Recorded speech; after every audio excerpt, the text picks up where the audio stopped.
What's up YouTube, what's up family, welcome back to another reaction. Guys, my name is Dwight and it's a great pleasure to have you here. If you're new to the channel, I welcome you. If you're returning, welcome back. So my beautiful people, today we're going to be diving into why is Russia terrified of Poland. Whoa, military power. And this is by The Military Show. Thank you very much for that, The Military Show. And guys, I don't want to make this content all about, war and stuff, but I'm just so I don't know how to explain that.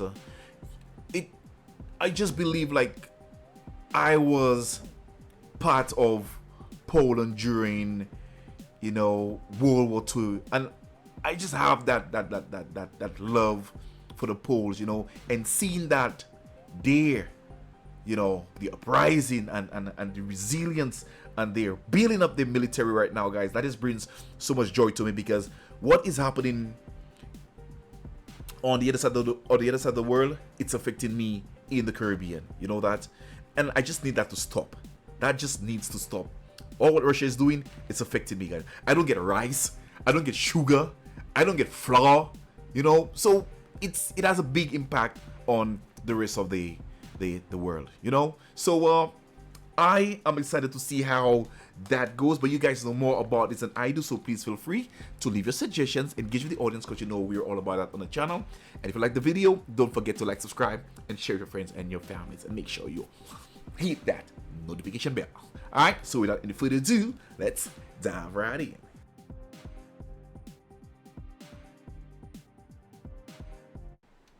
Ukraine in 2014, escalating to a full-blown invasion in 2022. Since Russia stepped into Ukraine in 2014, escalating to a full-blown invasion in 2022, Poland's military strategy hit turbo mode.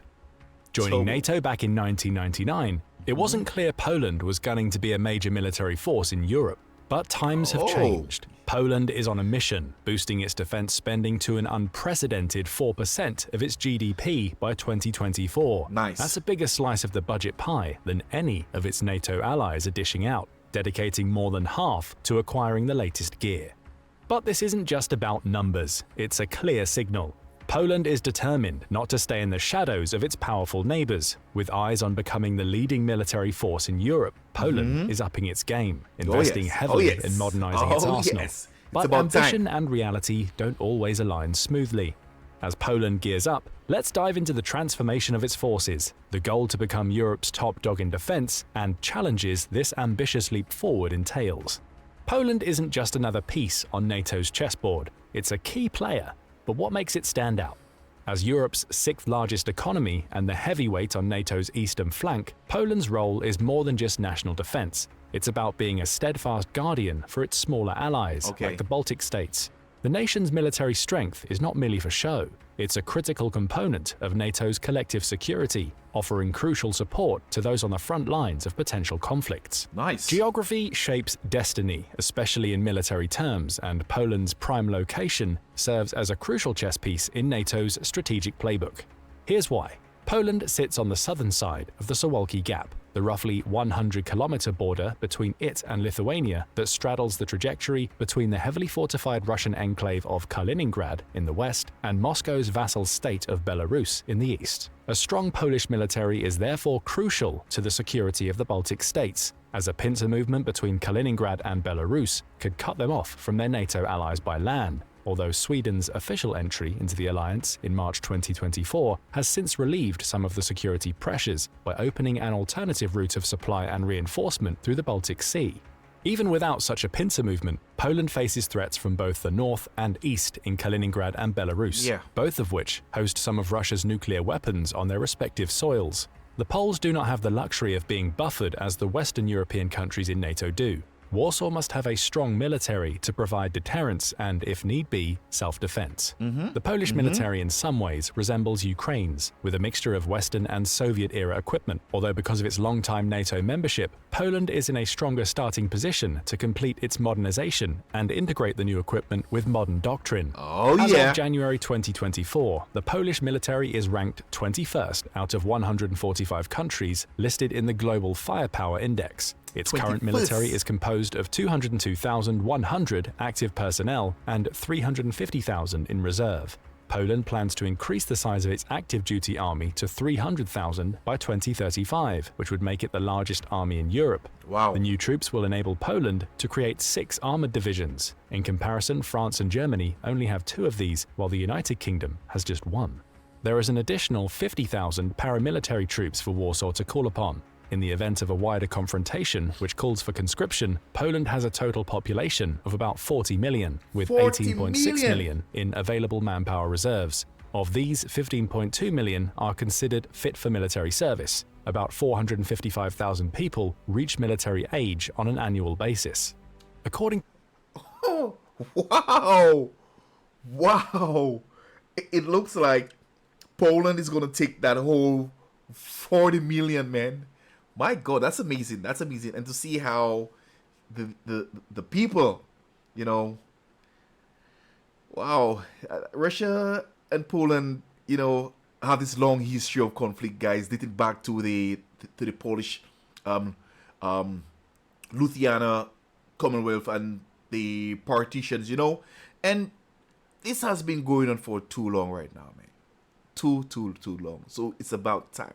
And I am looking forward in seeing Poland having the largest army in Europe, man. All right, let's get right back to it. to the Global Firepower Index, Poland has 612 tanks in its fleet, with 459 of these being ready for service. Poland is gradually discarding the Soviet-era tanks in its stockpile, which have proven less than optimal for modern warfare. Instead, it's donating these tanks to Ukraine and using the funds for its military buildup to buy 366 Abrams tanks from the United States. 250 of these will be the newest variety, the M1A2 SEP version 3. The remainder will be of the older but still capable M1A1 FEP variety. In addition to the American Abrams, Poland is also ordering 1,000 K2 Black Panther main battle tanks from South Korea. An initial batch of these tanks have been delivered to Poland as of 2022, and the rest of them will have been delivered by 2025.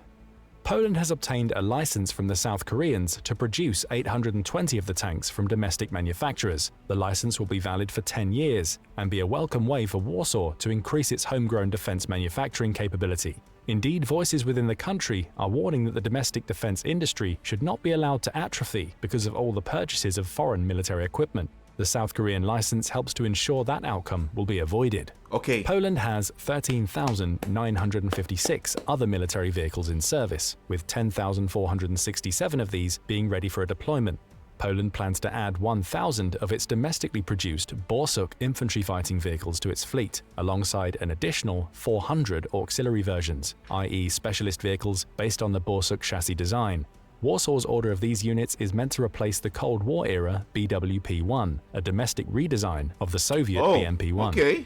The Borsuk has a remote-controlled turret armed with a 30mm cannon and 2 launchers for Spike LR anti-tank guided missiles. As a secondary armament, the Borsuk comes with a coaxial 7.62mm machine gun. The vehicle is capable of amphibious operations and propelled by 2 water jets in such conditions. It can cross lakes and rivers while remaining afloat. The price tag is about $6.6 million per unit. Here's something you may not have known before. Poland is already ranked 15th in artillery on the Global Firepower Index. So this one could be used both land and sea, man. Oh yes, oh yes. It just keeps on getting better and better, man. Although it's lacking in towed artillery with 0 pieces, it has 525 units of self-propelled artillery, such as its domestically produced 155mm Crab howitzer. 394 of its self-propelled artillery pieces are considered to be ready. It plans to add 648 South Korean K9A1 self-propelled howitzers to this force. The new units would place Poland at number 10 on the GFI's listing of global artillery power. In terms of rocket artillery systems, Poland has 211 MLRS units, with 158 of them being fit for duty. Warsaw is planning to supplement this force with 500 American HIMARS systems and 288 South Korean Chunmoo MLRS systems. Such a force will bring Poland's ranking in the related index from 25th to 5th, even surpassing the United States at its current ranking of 7th with 694. It's unclear if Poland plans to add any towed artillery units into its military. While Poland is traditionally a land power by geographic necessity, it's not neglecting its naval forces as part of its arms buildup. Poland can afford to rely more on its allies in the Baltic, something which Sweden's entry into NATO, in particular, enhances greatly, but it does not want to take any chances. Poland's navy is small, with 45 total assets. Most of these consist of its 21 mine warfare ships. It has 2 frigates, as many corvettes, 3 patrol vessels, and 1 submarine. Poland plans to add to this force. 3 new Michnik-class frigates are on order in a $3.8 billion deal struck between the Polish military and the British defense contractor Babcock. The 3 new frigates will be based on the Royal Navy's Type 31 design. The British expect the Type 31 to enter service by 2031. These frigates will carry a crew of 105 sailors and displace about 6,000 tons. The Type 31's main armament will consist of 32 cells for various types of missiles. To back the missiles up, these frigates will also be armed with a 57mm gun and 2 40mm guns. 12.7mm machine guns serve as ancillary weapons. Poland isn't aiming to build a blue water navy like the United States or even the United Kingdom and France, but that's because it recognizes its needs, which are to provide security in the Baltic. Poland's new frigate will serve in their purpose of being part of NATO's local naval capabilities. The new ships will also be prepared as part of a NATO force to counter the new ships Russia is commissioning into its navy, which also tend to be lighter frigates and corvettes, as its heavier Soviet-era destroyers and cruisers gradually get retired. Moscow cannot afford to build adequate replacements, as seen with the troubled Leida-class destroyer project. To support its army and navy buildup, Poland is also looking to the skies. It ranks 26th in the world's air fleets, with a total of 468 aircraft. 351 of these are considered fit for service. 59 of these aircraft are fighters, and 44 of them are ready for deployment. Many of Poland's fighter aircraft are Soviet-era 4th-generation fighters like the MiG-29. Warsaw has steadily donated these aircraft to Ukraine and is building an air force of modern fighter jets. It already has 48 upgraded F-16C fighters in its arsenal. It plans to have at least 32 F-35 Lightning II aircraft as part of its vision for the new Polish Air Force. The F-35 fleet in particular will make Poland the sentinel of NATO's eastern frontier and give it an advantage over any Russian air attack. The F-35 purchases will mean that Poland has more 5th-generation fighters than even Russia, which has only acquired 22 Su-57 Felon aircraft as of December 2023. Russia plans to get to a fleet size of 76 of these aircraft in the coming years, but because of sanctions, this will be a difficult challenge. The F-35 is also far stealthier than the Su-57, giving the Polish fleet an advantage in modern long-range air battles. Poland plans to acquire an additional 48 Fa-50 Golden Eagle light aircraft from South Korea. The Fa-50 can serve as a supersonic trainer to transition Polish pilots to the F-35, but that's not all this aircraft can do. The Fa-50 Block 10 and Block 20 fighters that Poland has ordered have improved systems, such as the AN/AAQ-33 Sniper targeting pod, manufactured by Lockheed Martin. This device permits far more offensive capabilities for the Golden Eagle, such as the ability to deploy laser-guided munitions and beyond visual range air-to-air missiles, such as the AIM-120 AMRAAM, the Meteor, and potentially the AIM-260 JATM. At shorter ranges, the Fa-50 can use the AIM-9 Sidewinder series in the air and various types of air-to-surface missiles for ground attack missions. For even longer-ranged ground attack missions, the South Korean military has begun reviewing whether it will be possible to arm the Golden Eagle with a variant of Germany's Taurus air-launched cruise missile. If it's possible, the Poles would likely show great interest. These missiles have a range of about 500 kilometers and give the Poles the ability to threaten Kaliningrad and Russian bases in Belarus from afar. Wow. In addition to fighter aircraft, Poland has 34 attack aircraft, with 26 of these being considered ready by the Global Firepower Index. Poland has 49 transport aircraft, with 37 fit for service. 49? It has 107 trainers, with 80 of them being considered fit, although this number will go up thanks to the arrival of the Fa-50. Poland has no aircraft refueling tankers, which limits the range of its air force, although these are not needed for Poland's defense-centric mission. In the worst case, Warsaw might think that it can rely on its American ally to provide these services. There are 9 special mission aircraft in the Polish Air Force, with 7 being fit for service. Finally, the Poles have a fleet of 215 helicopters, which ranks them 21st in the world. 161 of these helicopters are ready for service. 30 of the helicopters are attack varieties, which ranks Poland 20th in the world. 23 of these aircraft are considered fit for service. That number is about to shoot up in a major way. In September 2022, Poland ordered 96 AH-64E Apache helicopters from the United States in a contract worth $12 billion. This is enough for Warsaw to create 6 helicopter squadrons. Poland will also be boosting its air defense systems, something which the war in Ukraine has proven to be an urgent necessity, since the country's existing systems are mostly composed of outdated Cold War-era equipment. Warsaw plans to purchase $5 billion worth of Patriot air defense missiles from the United States, with 2 batteries of 16 launchers in the first phase. In the second phase, Poland will receive 6 additional batteries with improved radar offering 360-degree coverage. To further strengthen its air defenses, the Poles have made an initial order for $2.4 billion worth of British CAM missiles. Poland's 3 new frigates will also be capable of launching these missiles.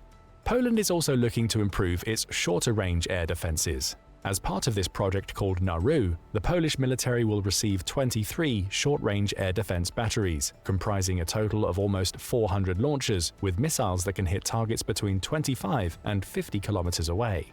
The Ukrainians have shown in recent months that these systems can also be used in an offensive capacity. Deploying them strategically near the front has allowed Ukraine to shoot down 11 Russian aircraft in 11 days in February 2024.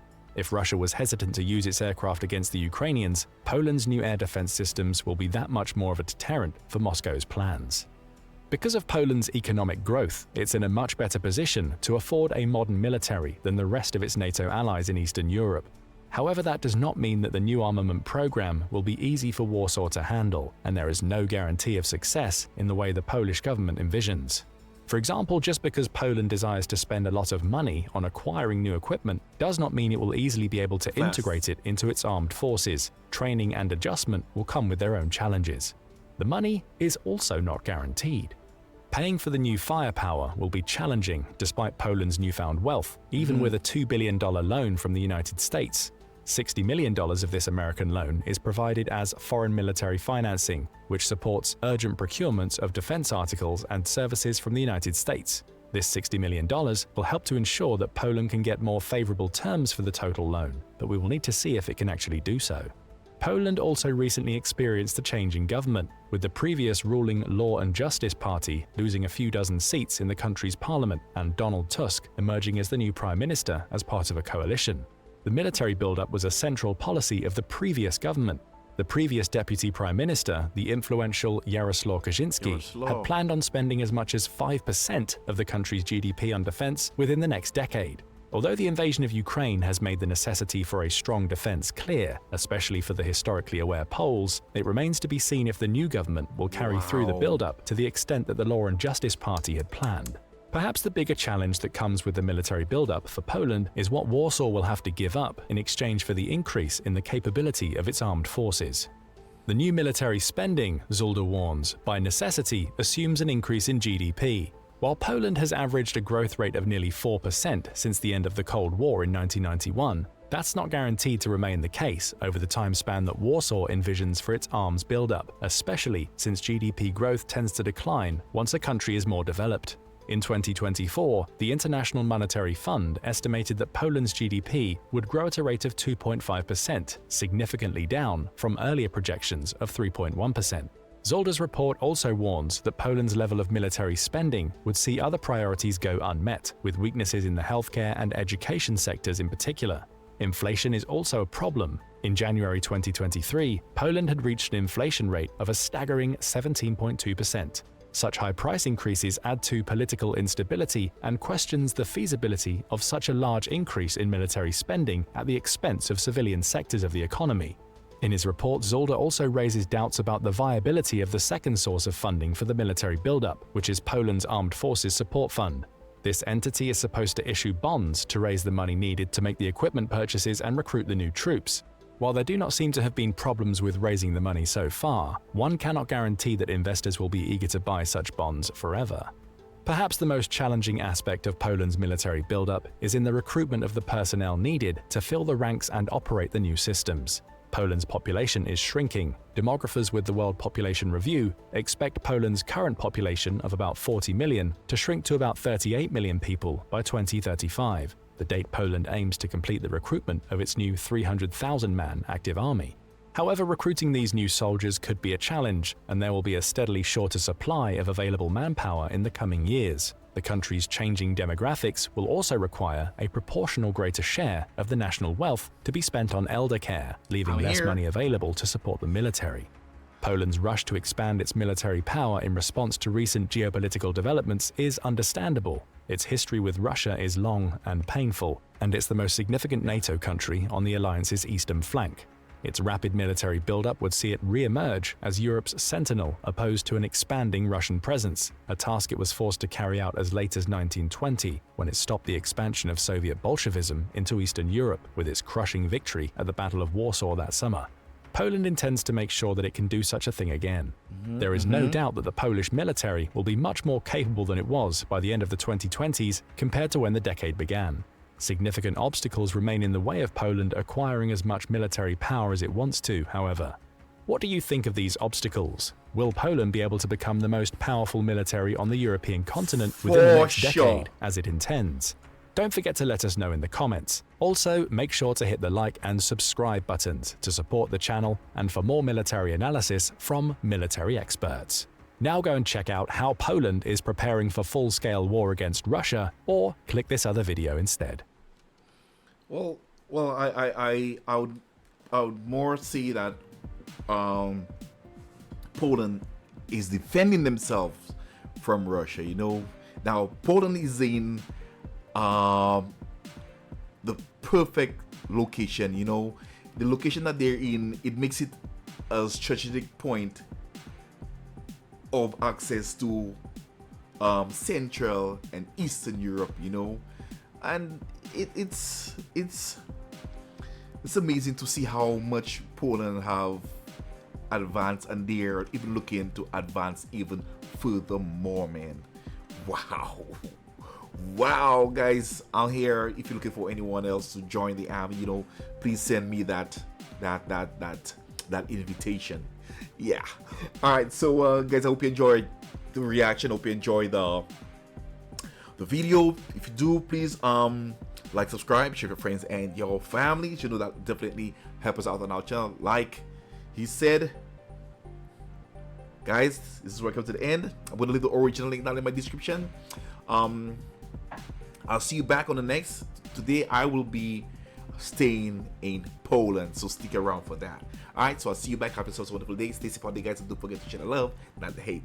Peace out. Till next time. I love y'all.